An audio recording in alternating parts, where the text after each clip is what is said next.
அனைவருக்கும் வணக்கம். காவல்துறையவே தன்னோட கட்டுப்பாடில் வைத்திருக்கக்கூடிய முதலமைச்சர் வந்து எந்த அளவுக்கு பொறுப்புணர்வோட இருக்கணும், அவருக்கு சரியான தகுதி இல்லை அப்படின்னா தமிழ்நாடு எந்த அளவுக்கு வந்து மோசமான பாதையில் போகும் அப்படின்றதுக்கு இந்த சிவகங்கை மாவட்டம் இடைக்காட்டூர் சம்பவம் வந்து பார்த்தீங்கன்னா சிறந்த உதாரணமாக இருக்கும்.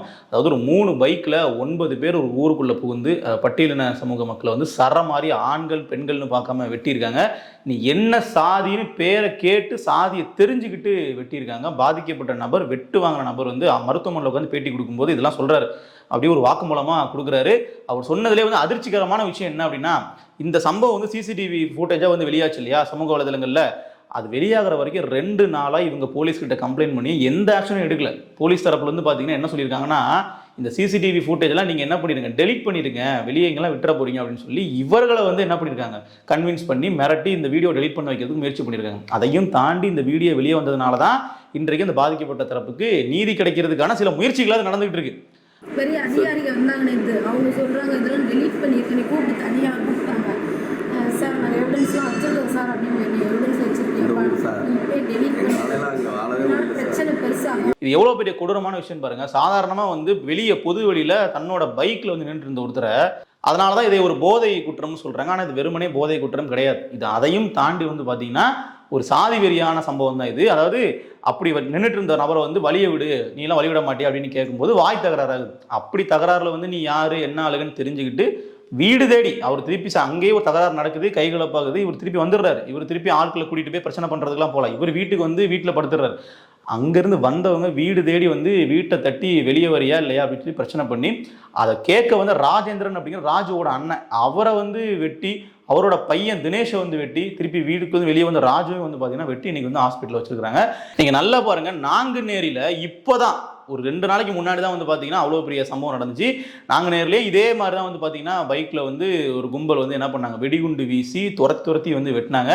வடமாநிலத்தை சார்ந்த நபர்லாம் ஒருத்தர் வந்து வெட்டப்பட்டார். அங்கேயே இருக்கக்கூடிய ஒரு பட்டியலின சமூக மக்களும் வந்து வெட்டப்பட்டாங்க. அப்போ இப்படி இருக்கக்கூடிய ஒரு சூழலில் உடனடியாக மறுபடியும் அதே மாதிரி சிவகங்கையில் ஒரு சம்பவம். இது எல்லாத்துக்குமே நம்ம வந்து நூல் பிடிச்ச மாதிரி நம்ம பார்த்தோம் அப்படின்னா காவல்துறையினுடைய ஒரு அலட்சிய போக்கு இருக்குன்றதுல மாற்று கருத்தே இல்லை. இதில் பாதிக்கப்பட்ட நபரே சொல்றாரு, நாங்கள் கம்ப்ளைண்ட் கொடுத்த உடனே போலீஸ் வந்து ஆக்ஷன் எடுத்திருந்தாங்க அப்படின்னா கண்டிப்பாக வந்து இவ்வளோ பெரிய பிரச்சனையாக வந்து ஆயிருக்காது. அவர்கள் வந்து மெத்தனமாக விட்டுட்டாங்க. எஸ்ஐ வீட்டுக்கு பின்னாடி போய் விழுந்துடுறேன், போலீஸுக்கு அடித்தோம், போலீஸ் சீக்கிரம் வந்திருந்தா நிறைய பிரச்சனை நடந்திருக்காது. அதே மாதிரி நாங்குநேரி சம்பவத்துலையுமே 10 கிலோமீட்டருக்கு மேலே துரத்தி போய் ஒருத்தர் வெட்டியிருக்காங்க. அப்போ அவ்வளோ தூரம் வந்து துரத்தி போயிட்டு வெட்ட முடியுது அப்படின்னா அவ்வளோ தூரம் அவர்களை வந்து ஓட விட்டு வேடிக்கை பார்க்குதா காவல்துறைங்கிறது அந்த ஊர் மக்களே வந்து கேள்வியே கேட்குறாங்க. அப்போது இவர்களோட ஒரு சாதி சார்ந்து இயங்குறதுக்கு இங்கே வந்து போலீஸ் டிபார்ட்மெண்ட்லேயும் ஒரு டீம் இருக்காங்களா அப்படின்ற கேள்வி வருது இல்லை.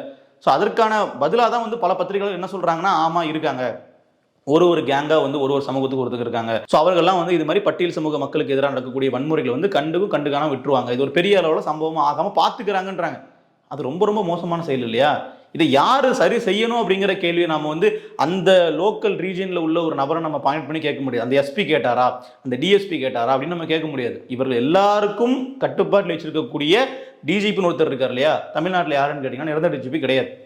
தமிழ்நாட்டில் இப்போ வரைக்கும் அவங்க டிஜிபி நியமிக்கல.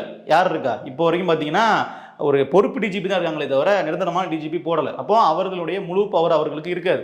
சரி, ஏன் போடலன்னு கேட்டால் தேர்தல் வர்ற வரைக்கும் நமக்கு எதுவும் குறைச்சல் கொடுக்கக்கூடாது அப்படின்றதுக்கு அமைதியாக இருக்கிறாங்க. நீதிமன்றமே நீங்கள் டிஎஸ்பி நியமிக்கணும்னு சொன்னதுக்கு அப்புறமா கூட இன்னும் போடாமல் இருக்காங்க. நீதிமன்றம் மறு உத்தரவு போட்டு நீதிமன்றத்தை நீங்கள் அவமதிக்கிறீங்கன்னு சொல்லி வழக்கு போட்டதா அதுக்கப்புறம் பண்ணுவாங்கன்னு நமக்கு தெரியல. அப்போ இவ்வளோ பெரிய சிக்கல் இருக்குது. சரி, அந்த டிஜிபிக்கும் தலைவராக யார் இருக்காங்கன்னு பார்த்தோம்னா ஒட்டுமொத்த காவல்துறைக்குமே பொறுப்பாக இருக்கக்கூடிய நபர் காவல்துறையினுடைய அமைச்சர் நம்ம ஸ்டாலின் ஐயா அவர்கள் தான். முதலமைச்சர் மட்டும் இல்லை, அவர் தான் வந்து நமக்கு போலீஸ் மந்திரியும் கூட. அப்புறம் எதனால வந்து இவ்வளோ ஒரு மெத்தனை போக்கோட இந்த துறையை வந்து வச்சிருக்காருன்னு நம்ம கேட்க வேண்டியிருக்கு இல்லையா. பொதுவாக ஒரு பார்வை இருக்குங்க. திமுக ஆட்சியில் வந்து பார்த்தீங்கன்னா இந்த மாதிரி போலீஸ் பண்ணக்கூடிய வயலன்ஸாக இருக்கட்டும், இந்த மாதிரி ரவுடிசமாக இருக்கட்டும், ரெண்டுமே வந்து அதிகரிக்கும் அப்படிங்கிற ஒரு பார்வை இருக்குது. அதை முழுக்க இன்னைக்கு உண்மையாக இருக்கா இல்லையான்னு பாருங்க. அதிமுக ஆட்சியில் ஜெயராஜ் பெனிக்ஸ் அப்படிங்கிற அந்த 2 நபர்களுடைய இந்த காவல்துறை விசாரணை மரணம் அப்படிங்கிறது பெரிய அளவு செய்தியாக மாற்றப்பட்டுச்சு. அது மாற்றப்பட்டதுக்கான ஒரு அடிப்படை காரணமாக திமுக இருந்துச்சு. அதில் பார்த்தீங்களா, போலீஸ் வந்து எவ்வளோ தூரம் அவர்கள் வந்து வக்கரமாக செயல்படுறாங்க, எவ்வளோ தூரம் வந்து அவர்கள் கட்டுப்பாடற்று இருக்கிறாங்க, இதுக்கெல்லாம் காரணம் எடப்பாடி பழனிசாமி தான், எடப்பாடி பழனிசாமி பதவி விலகணும்னு சொல்லி ஸ்டாலின் அவர்கள்லாம் பேசியிருந்த வீடியோக்களும் பார்த்துருக்கோம். அந்த அளவிற்கு வந்து எடப்பாடியை குற்றம் சாட்டு சொன்ன நீங்கள் எவ்வளவு சரியாக இருந்திருக்கணும். அதாவது தூத்துக்குடி துப்பாக்கி சூட வச்சே மிகப்பெரிய அரசியல் பண்ணி ஆட்சிக்கு வந்த கட்சியாக இப்போ திமுக இருக்குன்னா, தூத்துக்குடி துப்பாக்கி சூடில் ஈடுபட்ட காவலருக்கு வந்து பார்த்தீங்கன்னா பதவி உயர்வு கொடுத்த கட்சியாக இப்போ திமுக இருக்குது. அவர்கள் திமுக அரசில் தான் அவருக்கு வந்து பதவி உயர்வுலாம் கிடச்சிருக்கு. என்னென்னமோ சொன்னாங்க. ஜெயலலிதாவுடைய மரணத்தில் இருக்கக்கூடிய மர்மத்தை நாங்கள் வந்து கண்டுபிடிப்போம், அந்த கொடநாடு காவலாளி வந்து கொலை செய்யப்பட்டதுக்கு பின்னாடி யார் இருக்கா, அந்த கொலையாளி யாருங்கிறத நாங்கள் கண்டுபிடிப்போம், அது இதுன்னு ஸ்டாலின் அவர்கள் வாக்குறுதி அள்ளி கொடுத்தார். அதாவது எடப்பாடியினுடைய ஆதரவாளர்கள் அப்படின்ற ஒரு டீம் உருவாகிறதுக்கு முன்னாடியே ஜெயலலிதாவினுடைய அம்மாவினுடைய உண்மையான விசுவாசிகள் எங்களுக்கு நீங்கள் வாக்களிங்க, அப்போதான் நாங்கள் ஜெயலலிதாவினுடைய மரணத்தில் உள்ள மர்மத்தை நாங்கள் தீர்க்க முடியும் அப்படின்லாம் சொல்லி வாக்கு கேட்டார். இன்றைக்கு வந்து அவர் போலீஸ் மந்திரியாக உட்கார்ந்துருக்கிறாரு. சட்ட ஒழுங்கு எப்படி இருக்குன்றதை பாருங்க. நீங்கள் தினந்தோறும் செய்தியை நீங்கள் எடுத்து பார்த்தீங்கன்னா இது மாதிரியான ஒரு இதயத்தை வந்து பார்த்தீங்கன்னா உரைய வைக்கக்கூடிய சம்பவங்கள் நிறைய நடக்குது. தமிழ்நாட்டில் எப்போவுமே வந்து குற்ற சம்பவங்கள் இல்லாமல் இருந்துச்சுன்னு கேட்டிங்கன்னா அந்த மாதிரிலாம் இல்லை. ஆனால் இப்போ நடக்கிற சம்பவங்கள் பெரும்பாலும் ஒரு போதை கலாச்சாரத்தினுடைய உச்சமாக இருக்குது, சாதி வரியினுடைய ஒரு உச்சமாக இருக்குது. அதான் நம்ம பார்க்க வேண்டியதாக இருக்குது. அந்த சாதி வரி அப்படிங்கிறது பொதுமக்கள் கிட்ட இல்லாமல், இந்த மாதிரி குற்றவாளிகள் கிட்ட இல்லாமல் காவல்துறையிடம் இருக்கா அப்படிங்கிற கேள்வியை இது மாதிரியான சம்பவங்கள் எழுப்புது.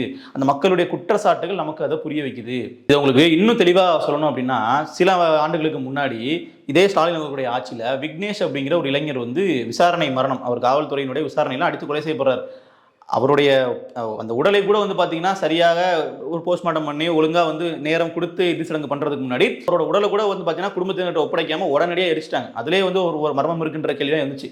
ஸோ அப்போ அந்த கேஸில் எதனால் அந்த விக்னேஷ் அப்படிங்கிற இளைஞர் வந்து இறந்தாரு அப்படின்னு கேட்டதுக்கு சட்டசபையில் வந்து போலீஸ் எழுதி கொடுத்து ஸ்டாலின் அவர்கள் படித்தார் பாருங்க. அதாவது இவருக்கு வந்து பார்த்தீங்கன்னா வயிற்றுப்போக்கு இருந்துச்சு, வயிற்று உபாதைகள் இருந்துச்சு, வாந்தி வந்துச்சு, அதனால் வந்து வீட்டில் வந்துட்டாரு சொல்லி படிக்கிறாருங்க. அடுத்த நாள் ஒட்டுமொத்தமாக எல்லாரும் எதிர்ப்பு, எப்படி இப்படி சொல்கிறீங்க, போஸ்ட்மார்ட்டம் ரிப்போர்ட்டில் அந்த மாதிரிலாம் ஒன்றும் இல்லையா அப்படி இப்படின்னு எல்லாரும் சொன்னதுக்கப்புறம் திருப்பி மறுபடியும் வச்சு மாற்றி பேசுகிறாங்க. ஆமாம் நான் வந்து தவறாக சொல்லிவிட்டேன் இல்லை என்று வேற சொல்கிறாங்க.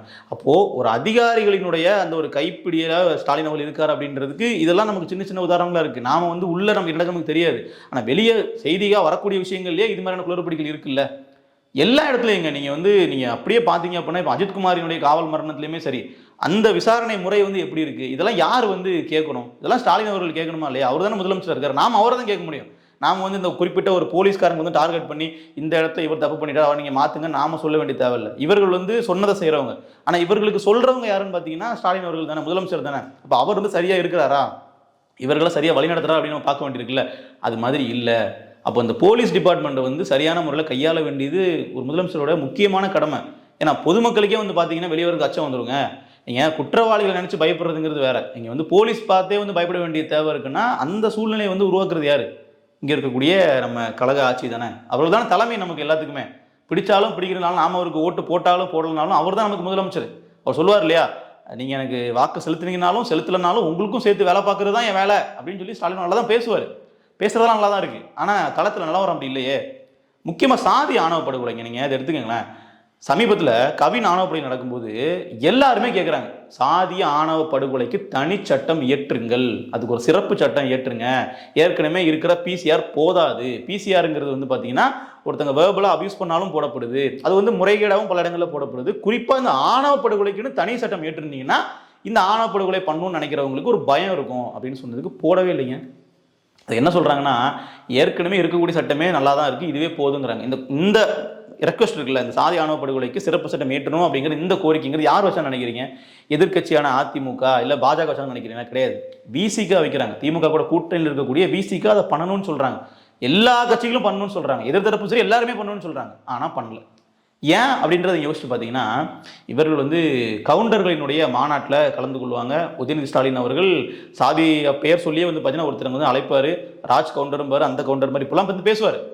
அப்போது பிற சமூகங்களுக்கான அந்த பிற்படுத்தப்பட்ட சமூகங்கள் இருக்குல்ல, பிசி பட்டியலில் உள்ள சமூகங்கள், முக்குளத்தோராக இருக்கட்டும், கவுண்டர்களாக இருக்கட்டும், இந்த மாதிரியான எல்லா சமூகங்களினுடைய ஆதரவும் நமக்கு இருக்கணும். நாம் வந்து ஆணவ படுகொலைக்கெல்லாம் சட்டம் ஏற்றிட்டோம் அப்படின்னா இவர்கள் மீது நமக்குள்ள ஆதரவு பெறுன்ற அந்த ஒரு வாக்கு அரசியல் இருக்குது. இது ரொம்ப ரொம்ப மோசமானது. இதை வந்து மற்ற ஒருத்தர் கட்சி பண்ணுது அப்படின்னா நம்ம தனிப்பட்ட முறையில் அது வேற மாதிரி விமர்சனம் பண்ணலாம். ஆனால் மூச்சுக்கு 300 தடவை நாங்கள் சமூக நீதி காத்த கட்சி, நாங்கள் வந்து இந்த மாதிரி சாதிய பாகுபாடுகளை களைய வந்த கட்சி நாங்கள் அப்படின்னு பேசிக்கிறவங்க, பட்டியலின சமூகத்துக்கு நாங்கள் தான் பாதுகாப்புன்னு சொல்லி சென்னையில் வந்து இப்போ வரைக்கும் பட்டியலின சமூக மக்களுடைய வாக்குகளை ஒட்டுமொத்தமாக அறுவடை பண்ணக்கூடிய திமுக இப்படி பண்ணலாமா அப்படிங்கிறத நம்ம கேள்வியை கேட்குறோம். ஆணவ படுகொலைக்கு தனிச்சட்டம் வந்து ஏற்றதில்லை. இது மாதிரியான பட்டியல் சமூக மக்களுக்கு எதிராக நடக்கக்கூடிய இந்த கொடுமையான விஷயங்களுக்கும் சரியான ஆக்ஷன் எடுக்கிறது இல்லைங்க. நீங்கள் வேங்கவையில் எடுத்துக்கோங்க, அந்த இடத்துல எங்கே அவங்க வந்து துரிதமாக செயல்பட்டு எடுத்தாங்க? இதெல்லாம் வந்து திமுகவுக்கு வாக்களிக்கக்கூடிய பட்டியல் சமூக மக்கள் நீங்க தெரிஞ்சுக்கணும். அவர்கள் வந்து என்ன பண்ணுவாங்க, நாங்கள் வந்து பாஜகவை எதிர்க்கிறோம் அப்படிங்கிற அடிப்படையில் எல்லாரும் இவர்கள் ஒன்று சேர்க்கிறாங்க. பட்டியலின சமூகம், சிறுபான்மையினர், இவர்கள்லாம் ஒரு பேக்கப்பா திமுக வச்சுக்கிறாங்க. ஆனா உண்மை என்ன, கலங்காரம் என்ன, வேங்கை வயல் சம்பவத்துல கடைசியில வந்து யாரோ ஒரு 3-4 பேர் வந்து குற்றவாளிகள் சொல்லி இந்த கேஸை முடிச்சு வைக்கிற மாதிரி தான் பண்ணாங்களே தவிர சரியான முறையில் தீர்வு கொண்டு வரலையே. திருமாவளவன் அவர்களே ஒத்துக்கலைங்க, நான் சொல்றதில்ல அது குற்றச்சாட்டை. திருமாவளவன் அவர்களே சொல்றாரு, இல்ல அவர்கள் வந்து சரியான குற்றவாளிகள் எங்களுக்கு தெரியல அப்படின்னு சொல்லி அந்த கேஸினுடைய முடிவில் அவர்களுக்குமே திருப்தி இல்லை. திருமாவளவன் அவர்கள் அது பெரிய அளவில் போராடவே இல்லைன்றது வேற விஷயம். நம்ம ஏன் திருமாவே இதில் கேட்குறோம், திருமாவை தான் நம்ம வந்து இதில் இழுத்து விடணுமா, வேற யாரும் கேட்கக்கூடாதுன்னு கேட்காதீங்க. அதை அதிகப்படியாக வந்து கடந்த ஆண்டுகளில் இதுக்காக குரல் கொடுத்தது யாரு, பட்டியல் சமூகத்தினுடைய பாதுகாவலர் நாங்கள் தான் சொல்லி தங்களை பிராண்ட் பண்ணிக்கிட்டது யாரு அப்படின்னா விசிக கட்சி தானே. அதனால நான் சொல்றேன், அந்த கட்சி தான் அந்த ஓட் பேங்க் வந்து இருக்கு அப்படிங்கிறது அவர்கள் நம்புறாங்க. திமுகவை நம்பி அவர்களை கூட்டணி வச்சிருக்கு இல்லையா, அதுக்காக ஏன் நீங்க கூட்டணிலேருந்து இதெல்லாம் நீங்க கேட்க மாட்டீங்கன்னு நான் கேட்கிறேன், வேற எதுவும் இல்லை. அப்போ இது திமுகவும் செய்யணும்ல. திமுக வந்து பாத்தீங்கன்னா நீங்க இவங்களாம் ஒரு ஓட்டா பார்த்தா கூட பரவாயில்லைங்க, இந்த சமூகத்துக்கு ஒரு ஓட்டு இருக்குப்பா, அப்போ நம்ம இவங்களுக்காக நம்ம சில விஷயங்கள் பண்ணுவோம்னு சொல்லி குற்றவாளிகள் தான் கைது பண்ண சொல்றோம். நீங்க சும்மா வந்து பாத்தீங்கன்னா சம்மந்தமே இல்லாம அந்த சமூகத்தை மொத்தமா நம்ம வந்து ஒரு குற்ற பெண்கள் அடைக்கணும் அப்படிங்கிற விஷயம் எல்லாம் கிடையவே கிடையாது. எல்லா சமூகத்திலும் நல்லவங்க இருப்பாங்க இல்லையா, அதெல்லாம் தனி. ஆனா இப்படி ஒரு சம்பவம் நடக்குது அப்படின்னா அந்த சம்பவத்தில் ஈடுபட்டவங்க எந்த சமூகமாக இருந்தாலும் துரிதமான நடவடிக்கை எடுக்கணும். இது மாதிரி ஒரு சம்பவம் நடக்காம பாதுகாக்கிறதுக்கு ஸ்டாலின் என்ன நடவடிக்கை எடுத்திருக்காருன்னு பார்க்கும்போது பெருசா எதுவும் இல்லை. ஒரு தனி சட்டம், ஒரு சிறப்பு சட்டம் ஏற்றதோ இல்லை இதற்குன்னு சொல்லி ஒரு தனிப்படை அமைக்கிறதோ, இந்த குற்றம் நிகழாமல் பாதுகாக்கிறதுக்கே ஒரு துறையை உருவாக்கலாம். அவ்வளவு குற்றங்கள் நடக்குது, சாதி ஆணவ படுகொலையிலிருந்து இந்த மாதிரி சாதியவாத தாக்குதல் முதற்கொண்டு. நீ என்ன சமூகம் கேட்டு ஒருத்தன் வெட்டுறான் அப்படின்னா அது எவ்வளவு பெரிய குற்றமா கன்சிடர் பண்ணப்படணும் இருக்குல்ல, அது எவ்வளவு பெரிய குற்றமா பார்க்கப்படணும். அவர்களுக்கு உயர்ந்தபட்ச தண்டனை வழங்குறதுக்கு அரசு முன்வரணும்ல. அரசாங்கமே இந்த நபர்களை வந்து ஒடுக்க நினைக்கணும்ல. ஆனா அப்படி இல்லையே, இந்த மாதிரி நபர்களை வந்து நம்ம இப்பவே தட்டி வைக்கணும், இவர்கள்லாம் வந்து வளர விடக்கூடாது அப்படின்னு நம்ம நினைக்கணும்ல. அப்படி இல்லையே, இப்படி ஒரு சம்பவத்தை பண்றவங்க ஜெயிலுக்குள்ள போறாங்க, திருப்பி மறுபடியும் வெளியே வந்து அதே இதை பண்றாங்க பாருங்க. நாங்குநேர் சம்பவத்துல அந்த ஒரு மாணவன் சின்னத்துறையை வந்து வெட்டுன கும்பல்ல அதுல இருக்க 2 பேர் தான் இன்றைக்கு அந்த பெரும்பத்துங்கிற கிராமத்துல வந்து வெடிகுண்டு வீசியிருக்காங்க. அப்போ அங்கேயே அவர்களுக்கான தண்டனை சிறப்பான முறையில் கொடுக்கப்பட்டிருந்துச்சுன்னா, சரியான முறையில் கொடுக்கப்பட்டிருந்துச்சுன்னா இன்னைக்கு அவர்கள் பண்ணியிருப்பாங்களான்னா இல்லை. அப்போ ஒரு சாதிய படுகொலை அப்படிங்கிறதோ சாதிய சம்பவம் அப்படிங்கிறதோ ஏதோ ஒன்று நடக்குது அப்புறம் இவங்க போயிடுறாங்க இன்னொருத்தங்க வர்றாங்கன்னு இல்லை. பண்ண நபர்களை தான் திரும்ப திரும்ப தவறுகளை பண்ணிட்டு இருக்காங்க. அதை வந்து ஆட்சியாளர்கள் வேடிக்கை பார்க்குறாங்க. அவர்களுக்கு ஒரு வாக்கு அரசியல் இருக்கு இல்லையா, நமக்கு வந்து எந்த சமூகத்தினுடைய வாக்கு இருக்கு, எந்த சமூகத்தின வாக்குகள் நமக்கு தேவைப்படுது, அப்போ அவர்கள் சமூகம் சார்ந்து இயங்கக்கூடிய விஷயங்களை இவர்கள் வந்து ஆதரிக்கிறாங்க. சாதி சங்க மாநாட்டில் ஒரு கட்சியினுடைய அமைச்சர்கள் போய் கலந்துக்கிறது சரியா தப்பா நீங்க யோசிக்கிறீங்க? சாதி சங்க மாநாட்டில் போயிட்டு துணை முதலமைச்சர் கலந்துக்கிறாருன்னா அது எவ்வளோ சாதியை ஊக்குவிக்கக்கூடிய ஒரு செயல்பாடு. அது சாதி சங்க மாநாட்டில் போய் சமூக நீதியாக பேச போறீங்க நீங்க, இதெல்லாம் எவ்வளோ பெரிய ஏமாற்றுன்னு பாருங்க. உங்க பகுதியில் உங்களுக்கு ஸ்ட்ராங் ஆகணுன்றதுக்காக நீங்க கவுண்டர்களோட மாநாட்டில் போய் கலந்துக்கிறீங்க அப்படின்னா, இப்படி ஒவ்வொரு கட்சியுமே இதே பண்ணிட்டு இருந்தாங்கன்னா எல்லாரையும் ஓர்மைப்படுத்துறது எப்படி? நீங்க எல்லா சமூகமும் ஒன்னா இருக்குன்றதுக்கு மாநாடு போடல. நீங்க கவுண்டர்கள் வாங்க, வன்னியர்கள் வாங்க, முக்குளத்தூர் வாங்க, நாடார்கள் வாங்கன்னு நீங்க என்ன பண்ணல, மாநாடு போடல. அவங்க சமூகத்தினுடைய உரிமையை பேசுறதுக்கு அவங்க ஒரு மாநாடு போடுறாங்கன்னா ஒரு எல்லாருக்கும் பொதுவான அரசியல் கட்சி அதில் பங்கேற்க வேண்டிய தேவை என்ன வருது? இல்லை அங்கே போய் நீங்கள் ஒரு பொது அரசியல் பேசுனீங்களான்னா இல்லையே. அப்போ அவர்களை பெருமைப்படுத்த வகையில் நீங்கள் பேசிட்டு வர்றீங்க அப்படின்னா இது தவறான விஷயம். அது மேலே இருந்து நம்ம சரி பண்ண வேண்டியதாக இருக்குது.